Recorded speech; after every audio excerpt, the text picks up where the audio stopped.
दोस्तों 4 ऑप्शन में से एक चूज करना है कि दुनिया में सबसे ज़्यादा प्योर जो लव है वो किसका होता है। एक माँ का बच्चे का, एक हस्बैंड का वाइफ का, गर्लफ्रेंड बॉयफ्रेंड या फिर यार दोस्त। आप लोगों को क्या लगता है कि सबसे ज़्यादा प्यार जो प्योर कहाँ पर होता है।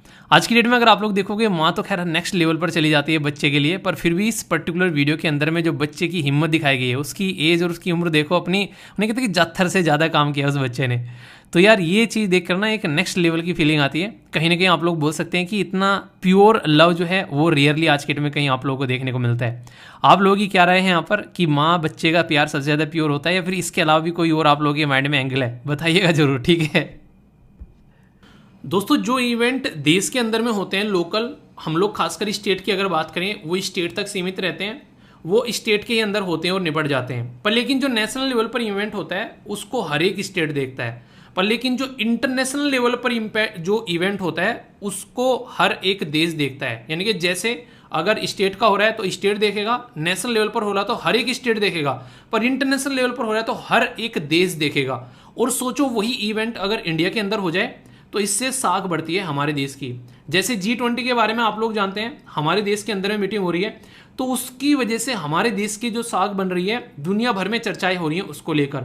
ऐसे ही सोचो एक ऐसा इवेंट जो 27 ईयर बाद हो रहा है देश के अंदर में, तो मिस वर्ल्ड 2023 इंडिया होस्ट करने जा रहा है 27 ईयर बाद। तो बहुत बड़ा एक इवेंट है इंटरनेशनल लेवल पर। और खासकर जब मैं इसको देखता हूँ ना इस पर्टिकुलर इवेंट को, तो इसमें सबसे जो इंटरेस्टिंग चीज लगती है मुझे लगता है यहाँ पर वुमेन इंपावरमेंट का जो एक पर्टिकुलर आप लोगों को एरिया देखने को मिलता है। क्योंकि कभी आप लोग सुनना जो फाइनलिस्ट होते हैं ना, जो फाइनल चुन के आती हैं, आप लोग कभी उनका फाइनल राउंड देखना, उनसे जो क्वेश्चन पूछे जाते हैं और जो उनके थॉट्स होते हैं वो इतने वेल डिफाइन होते हैं, वो इतने एक तरीके से बोल सकते हो आप लोग नहीं, एक इंसान ने एक बहुत ही अच्छे से उसके ऊपर काम किया है तो किस तरीके से अपने आप को प्रेजेंट करना है, तो इंटरव्यू में कैसे आप लोग अपने आप को प्रेजेंट कर सकते हैं, वो क्वालिटी आप लोग यहां से सीख सकते हैं।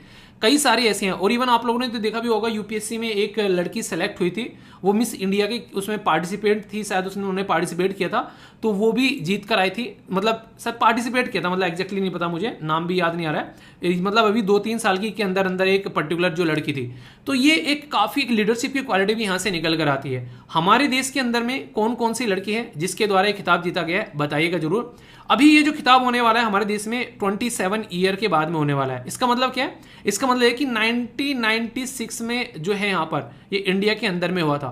तो यहाँ पर जो जूलिया मोर्ले जो सीईओ हैं और चेयरपर्सन जो मिस वर्ल्ड ऑर्गेनाइजेशन की जो यहाँ पर है, उनके द्वारा ये इन्फॉर्मेशन प्रोवाइड कराई गई है। तो ये काफ़ी इंपॉर्टेंट है, कहीं ना कहीं आप लोग देखते हैं। और ये तो देखिए आप लोग देखते हैं कि 27 ईयर बाद हो रहा है। इंटरेस्टिंग क्वेश्चन क्या बन सकता है कि कौन से नंबर का ये इवेंट है, एडिशन कौन सा है ये, तो याद रखना है यहाँ पर ये 71st यानी कि 71वां संस्करण आप लोगों को देखने को मिलेगा, ठीक है। तो ये आप लोग समझ सकते हैं। कुछ इंपॉर्टेंट पर्सनैलिटी, जैसे अगर बात करें करंट जो मिस इंडिया मिस वर्ल्ड जो है सीनी शेट्टी, इनका नाम याद रखते हैं, ये प्रेजेंट करेंगे इंडिया को मिस वर्ल्ड के प्रेजेंट में। और इसी के साथ में करंट जो मिस वर्ल्ड है जिनका नाम है कैरोलिना, ठीक है, वो पोलैंड से, ठीक है। तो ये कुछ इंपॉर्टेंट पर्सनैलिटी के नाम भी आप लोग यहाँ पर याद रख सकते हैं। डायरेक्ट क्वेश्चन बनते हैं यहाँ पर, अगर आप लोगों ने देखा होगा पर्सनैलिटी बेस, जो कि वनडे टाइप एग्जाम के लिए तो बहुत ही इंपॉर्टेंट है, ठीक है। और ये जो न्यूज़ होती है ना, कई सारे बच्चे बोले सर हिंदी में भी दे दिया करो। आप लोग पीपीटी डाउनलोड करते हो जाकर, ये जो पीडीएफ होती है ये टेलीग्राम पर आप लोगों को देखने को मिलती है हिंदी और इंग्लिश में, और एप्लीकेशन के ऊपर भी आप लोगों को देखने को मिलती है। आप कहीं से भी जाकर डाउनलोड कर लो। दोस्तों ये जो न्यूज़ है ये एक ऐसी न्यूज़ है जो कि अक्सर एग्जाम में आप लोगों को क्वेश्चन दिखाती हुई नजर आती है, डायरेक्ट वे में भी और इनडायरेक्ट वे में भी। यहाँ पर एक साइक्लोन के बारे में बात करूंगा जिसका नाम है यहाँ पर बिपरजॉय। अगर नाम आप लोग देखोगे तो इसमें लिखा है जॉय, यानी कि जॉय का मतलब क्या होता है, इंजॉयमेंट करना। पर लेकिन इन रियलिटी इसका नाम आप लोगों को बताऊंगा तो आप लोग हैरान हो जाओगे। अभी बताऊंगा, तब तक आप लोग गेस करो। जो वेस्ट बंगाल से लेक्चर देख रहे हैं वो जरूर बता सकते हैं, तब तक आप लोग ट्राई कर लो, हालांकि आप लोगों को तो पता ही होगा। ये कहां पर देखने को मिल रहा है? अगर आप लोग अपने देश का मैप देखोगे तो आप लोगों को दिखाई देगा, बेसिकली ये है बे ऑफ बंगाल की, सॉरी अरेबियन सी की साइड में, ठीक है। तो अरेबियन सी की साइड में आप लोगों को यहाँ पर ये देखने को मिल रहा है। बेसिकली ये अपनी कंट्री का मैप हो गया, ये अरेबियन सी में यहाँ पर देखने को मिल रहा है, ठीक है। इसके बारे में मैं कुछ बेसिक इन्फॉर्मेशन आप लोगों को बताने जा रहा हूं जिससे कि आप लोग चीज़ों को अंडरस्टैंड कर सकते हैं। सबसे पहले तो हमारे देश के अंदर में एक डिपार्टमेंट है जो इसके लिए काम करता है, उसका नाम है IMD, Indian meteorological department, ministry of earth science के अंडर में यहाँ पर आता है। और ये भविष्यवाणी करता है कि ऐसा कुछ होने वाला है, ठीक है, यानी कि यही बातें बताता है कि ऐसा कुछ होने वाला है। तो ये जो पर्टिकुलर साइक्लोन है इसकी स्पीड काफी ज्यादा देखने को मिल रही है अरेबियन सी की साइड में, और कर्नाटका, गोवा, महाराष्ट्र के ऊपर काफी इंपैक्ट ये डालने वाला है। ये नाम जो है ये सजेस्ट किया गया बांग्लादेश के द्वारा, ठीक है, और इसका मतलब होता है डिजास्टर, ठीक है। तो यानी कि डिजास्टर होता है जिसको हम लोग जोए के बारे में बातें कर रहे हैं, ये डिजास्टर होता है इसका मतलब। तो नाम किसके द्वारा दिया गया है ये स्टेटमेंट तक देकर आप लोगों से एग्जाम में क्वेश्चन पूछे गए, ठीक है। तो इसलिए कंफ्यूजन नहीं होना चाहिए जब इस तरह का क्वेश्चन बने कि यार ये कहां से आ गया, तो आप लोगों के माइंड में जितनी क्लैरिटी रहेगी उतने अच्छे से आप लोग चीजों को अंडरस्टैंड कर पाएंगे, ठीक है। तो बेसिक इंफॉर्मेशन है, याद रखिएगा। बेपॉट जो है जो पूछ ले आप लोगों से नाम देकर, इसका मतलब होता है डिजास्टर, ठीक है, यानी कि आपदा, ठीक है। तो बेसिक इंफॉर्मेशन है कंप्लीटली। देखो देश में जो हमारे शहीद होते हैं उनको श्रद्धांजलि देने के अलग अलग तरीके आप लोगों को देखने को मिलते हैं। कभी किसी रोड का नाम रखा जाता है, तो कभी किसी ब्रिज का नाम रखा जाता है, कभी किसी पर्टिकुलर सिटी का नाम भी उनके नाम पर आप लोगों को कई बार देखने को मिलते हैं। कई सारी ऐसी चीजें हैं, कई गांव के नाम, कई गांव के अंदर में स्टैचू, बहुत सारे तरीके होते हैं, कई चौराहों के नाम आप लोगों को देखने को मिलते हैं। तो इसी को ध्यान में रखते हुए, इसी पैटर्न में चलते हुए इंडियन रेलवे ने भी एक स्टेप उठाया कि जो इंजन है उसका नाम जो है हमारे देश के जो शहीद हैं उनकी शहादत के नाम यहां पर किया जा रहा है। तो मेरे लिए तो यार एक तरीके सोचने के लिए अगर देखा जाए तो ये काफी एक अच्छी बात है, कहीं ना कहीं जिससे हमारी जो आने वाली जनरेशन है कम से कम उनकी शहादत को रिकॉग्नाइज तो करेंगे कि हाँ ऐसा कुछ ये करके गए देश के अंदर में। तो इंडियन रेलवे के द्वारा यहाँ पर ये काम किया जा रहा है। तो यहाँ पर जो मेजर संदीप उन्नीकरण जो कि यहाँ पर 26/11 में जो शहीद हुए थे उनके नाम से भी यहाँ पर आप लोगों को चीजें देखने को मिल रही है।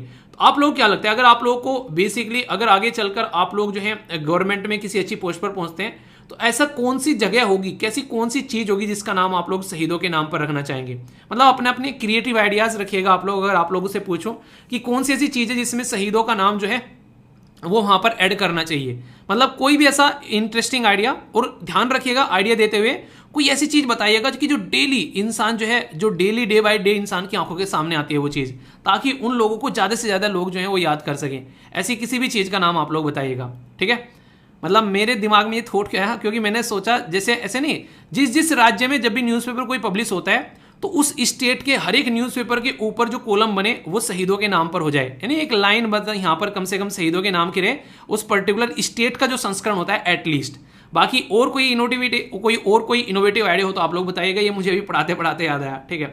जो भी न्यूज़पेपर पढ़ रहा है सबसे पहले शहीदों का नाम देखे और उसको लगे कि हाँ यार हम मतलब देश के लिए उन्होंने कुछ किया है, तो एक तरीके से हम लोग उनको सैल्यूट करें, ठीक है। तो मतलब बताइएगा, देखता हूँ क्या ऐसे इनोवेटिव आइडिया आप लोगों के दिमाग में आते हैं। दोस्तों अगर आप लोगों ने रिसेंटली अभी लेक्चर देखे होंगे, जैसे आप लोगों ने अगर बात करें पॉलिटिकल लेक्चर अगर देखें, या फिर एप्लीकेशन के ऊपर जो मैंने अभी पॉलिटिकल लेक्चर लिए थे उसमें अगर आप लोगों ने देखा हो, या फिर इंडस्ट्रियल रिलेशन वाले लेक्चर में भी मैंने आप लोगों को कोऑपरेटिव्स के बारे में पढ़ाया था। तो कोऑपरेटिव्स एक इतना इंपॉर्टेंट टर्म है आज की डेट में जो बहुत ही ज्यादा न्यूज में आप लोगों को देखने को मिलता है। इसके बारे में भी बात करूंगा। कैबिनेट के द्वारा अप्रूव किया गया फूड ग्रेन स्टोरेज जो स्कीम है इन द कोऑपरेटिव सेक्टर, तो यहां पर बेसिकली 1 लाख करोड़ की आप लोगों को यहां पर कोस्ट देखने को मिलेगी। 1 लाख करोड़, समझ रहे हो कि नंबर कितना बड़ा है ये। तो इसके ऊपर काम किया जा रहा है। तो इंडिया के द्वारा अप्रूव किया गया वर्ल्ड का लार्जेस्ट फूड स्टोरेज स्कीम जो कोऑपरेटिव सेक्टर के लिए, और 1 लाख करोड़ का इन्वेस्टमेंट यहां पर देखने को मिलेगा। तो इससे क्या होगा, फूड ग्रेन कैपेसिटी में जो खासकर स्टोरेज फैसिलिटी है, आप लोग खुद देखिए, अगर जो किसान है हमारे उनके गेहूं जो है खराब हो जाते हैं, कई बार बहुत सारे और इश्यूज देखने को मिलते हैं, खासकर पीरिसेबल जो आइटम है, यानी कि आज है कल खराब हो जाएगा, 2 दिन बाद खराब हो जाएगा। टमाटर हो गया, बनाना हो गया, संतरे, चीकू, केला, ये इस तरह की चीजें होगी। खासकर जो फ्रूट्स होते हैं, फल होते हैं, इनमें सब्जियों में बहुत सारी चीजें ऐसी हैं जो खत्म हो जाती हैं, ठीक है। अगर हम लोग यहाँ पर स्टोरेज फैसिलिटी लगाना स्टार्ट कर दे तो वो भी अच्छी रहेगी। तो अलग अलग तरीके से हम लोग काम कर सकते हैं। पर लेकिन यहाँ पर जो बात की जा रही है फूड ग्रेन के ऊपर बात की जा रही है, जो अनाज वगैरह होते हैं उनको स्टोरेज की कैपेसिटी के ऊपर बात की जा रही है, ठीक है। तो इससे क्या होगा, इससे कैपेसिटी और बढ़ेगी। यहां पर आज की डेट में हमारे पास में 1450 लाख टन का है, आगे चलकर इसमें 700 लाख टन और यहां पर ऐड करने की बात की जा रही है। तो बेसिकली कितना हो जाएगा, 2150 लाख टन। जितनी पॉपुलेशन है ना आज की डेट में, दुनिया में लार्जेस्ट पॉपुलेशन वाली कंट्री हम लोग बन चुके हैं। तो उसका ध्यान रखना, खासकर एटलीस्ट रोटी कपड़ा और मकान की बात आप लोगों ने सुनी होगी, तो वो तो रिक्वायरमेंट है बेसिक यार, उससे नीचे नहीं गिरना है कम से कम इंसान ना, कि खाना तो मिल ही रहा है। तो इतना कम से कम हम लोग को ध्यान रख के चलना पड़ेगा। उसी के साथ में जो कोऑपरेटिव्स है, ये तो आप लोगों को मैंने पढ़ाया था कि 97th कॉन्स्टिट्यूशन अमेंडमेंट करके 2011 में ऐड किया गया इसको, और ये फंडामेंटल राइट भी है और फंडामेंटल ड्यूटी भी है, दोनों जगह। सॉरी, फंडामेंटल राइट भी है और डीपीएसपी के अंदर भी है, ठीक है। तो दोनों जगह, यानी कि राज्य की नीति के निर्देशक तत्व में भी है और फंडामेंटल राइट में भी है। फंडामेंटल राइट में याद होगा आर्टिकल 19 का 1 का सी मैंने आप लोगों को पढ़ाया था कि आप लोगों को अधिकार है।